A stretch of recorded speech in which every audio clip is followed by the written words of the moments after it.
everyone and welcome back to our channel. In this video, I'm going to show you how to withdraw from Binance to your bank account. If you've been struggling to do this, don't worry, I've got a solution for you. First things first, you'll need to involve other exchange like Coinbase. So create an account there, or if you have one, just log in. Now back to Binance, tap on trade at the bottom, then select convert.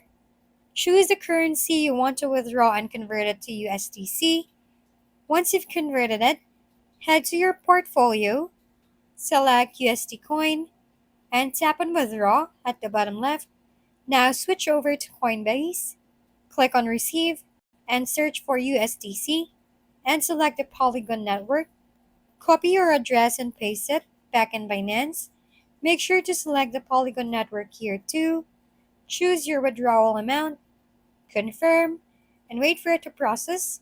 Once you receive the USD in Coinbase, sell it for your local currency. Finally, cash out to your bank account. And there you have it. Your funds are on their way to your bank account. And that's it for today's video. This has been your go-to channel for gaming content, Gaming Family. Don't forget to like, subscribe, and leave your comments below. See you on the next videos.